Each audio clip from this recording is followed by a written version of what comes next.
think everyone in the room would agree we've been incredibly privileged to have two such outstanding orations delivered to us tonight. I think it's sobering to think of the problem and its magnitude and its scope, but it's also heartwarming to think that problems are being recognised and presented by Dan Quinton and the groups that she's worked for, and they're being tackled by Jayshree and the researchers head on, and hopefully we can all aspire for better outcomes for women in mental health in the future. So as part of the public oration, we set aside a very small portion of time for questions, and so I'd like to open it to the floor for anyone who had any questions for Jayshree about the oration or about any part of the problem in general.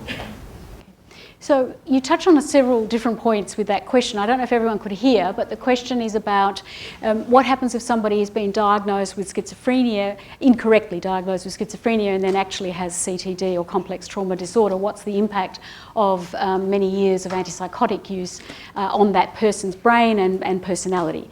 So there are several points there. First of all, thank you for highlighting the fact that this is a very difficult diagnosis to make, and it's not anybody's fault per se, but it is important that we do try to make the diagnosis correctly in all cases.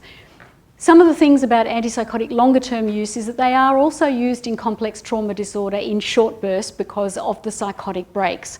What we're trying to educate people on is that it's important, just as important, to take people off medication as it is to put people on medication.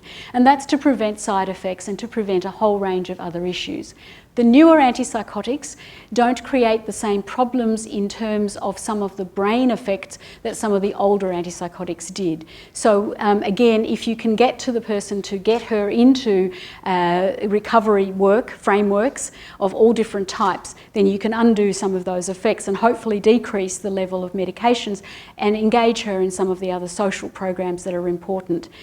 Of course, we don't get it right all the time, but what I'm trying to get across is that when we look at women's mental health issues, one of the things that helps us with the diagnosis is remembering trauma and getting clinicians to remember to take that trauma story. And that's where the toolkit and other things come into being, so that we can actually try and target that from an early age. I hope that's answered your question. In the clinic, we have no problem with discussing this with our clients, and the same things going on in Spectrum. So the clinicians at Spectrum, who we work with also, have no problem. Of course, it hasn't become formalised in any way, shape or form, and in fact we still get pushback, mainly from my male psychiatric colleagues who go, "Yeah, what do you want about?"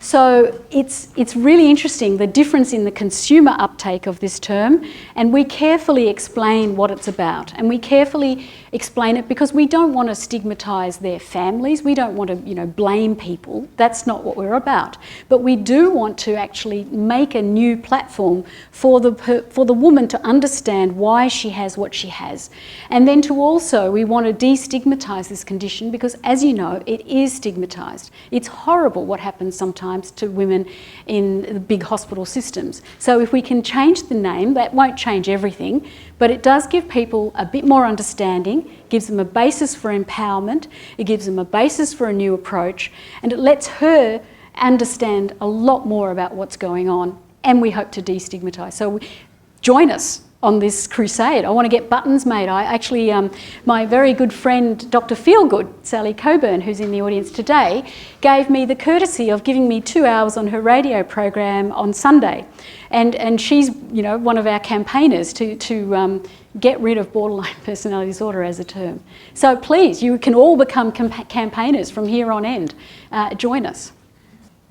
I'm sorry to hear that you've had that personal terrible hardship, and it is a difficult situation. I guess it comes back to what I mentioned to our other questioner, which is, the difficulties in psychiatry in general is that we don't have an objective diagnosis. We don't have the ECG. Right. I know, and this is where I talk about the under-resourcing of this area, and I mean staffing under-resourcing as well as under-resourcing in terms of dollars and services. We definitely need, more in this field, and we need people who can actually put together the complex trauma and the trauma effects as well as the biological treatments. Obviously, you know, it's going to be a long haul to try and change the practice, but, you know, again, your story and other stories like that are really significantly important. We do, of course, tell our medical students about the difficulties and the dangers of lithium treatment, and again, in our clinic, our registrars, because Dr. Rosie Worsley is an endocrinologist who shakes her head and talks about thyroid function immediately someone's on lithium, it's very clear. And I think you'll find that hopefully, as our medical students become practitioners, they're much more informed about all this. But join us in screaming from the top of the tallest building about these issues. Thank you. All right. On that note, I just want to reiterate thanks to Julia Veach, who's the School Communications Officer, who's worked tirelessly to advertise this, promote it and put it together. Julia, again, thank you. And if you'd all join with me again in thanking our two outstanding speakers.